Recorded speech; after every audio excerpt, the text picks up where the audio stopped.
In this presentation, I'd like to explain to you why I feel that doom scrolling, social media, and the personal growth industry are causing so much mayhem, so much addiction, and how they are inadvertently or consciously trapping people into a cycle of addiction and dependency. I'm going to offer some ways for you to be able to spot when someone is doing a number on you, and I'm going to offer an analogy about how doom scrolling, personal growth industry, and screen sucking are the new cigarette and nicotine addiction for a new generation. In fact, a beaten generation who has never known any difference from this status quo. Both doom scrolling and screen addiction and tobacco are antisocial habits. They are both addictive. They will both have long-term health effects on your heart and your lungs. Both of them are time and money consuming, and both of these addictions require dopamine hits and dopamine neuroregulation in order to make a person feel like they are normal again. Most people consume without subscribing. I do it myself regularly with other channels, so I understand. But if you do get an opportunity to hit the bell, or hit a like, or make a comment, or subscribe, hey, there are 4 choices, 4 ways that you can make this old man happy. Somebody I encountered on a walk in the morning told me that sitting was the new smoking, and I complained. I said, nah, this can't be true. But the idea settled in my mind and percolated a little. And I came to the conclusion that we can take that analogy of sitting being the new smoking, and we can extend it even further, and we can make the claim that screen sucking, social media, and the personal growth industry, or elements of it, are the equivalent of previous generations' addictions to cigarette smoking. Both smoking, which is a past addiction, and doom scrolling and social media, they are peer-driven addictions. And my fear is that there is a whole generation of people, youngsters, who have grown up knowing nothing different. Many of them would scorn smoking as an antisocial, dirty, lonely habit, but they would spend happily many an hour doom scrolling on screens, engaging in similar antisocial and long-term damaging pastimes. So what factors can exacerbate the problems that you're going to get from doom scrolling? And what kind of addictive processes can it encourage you to engage in?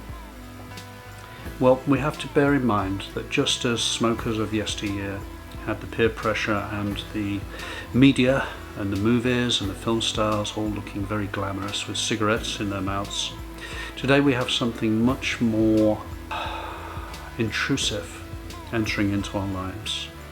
And that, of course, is AI. Because one of the things that AI is designed to do is to agree with you all the time.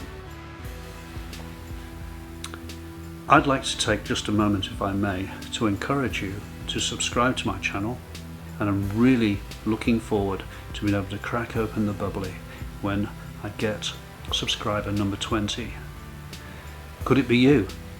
Could you be that person who can make an old man happy? AI is designed to find out what it is that you like, and then to present what you like to you on a platter. And of course, AI is dedicated to the notion of keeping you on the screen and keeping you attached to the umbilical. So AI now is becoming increasingly adept and clever and intrusive in the ways that it's inserting itself into people's lives, not just their entertainment, social media lives, but into their emotional lives. There are already emergent stories of people who are using AI as relationship proxies.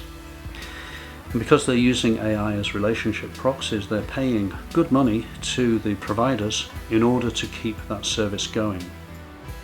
Instead of a human real life person, some people are electing to develop, cultivate and maintain an addiction to AI. A dopamine addiction, if you like. It's a cradle to the grave proposition.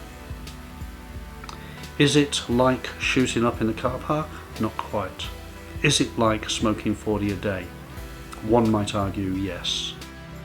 And the results are going to include increased dependence on social media or whatever provides you with the hit that you require.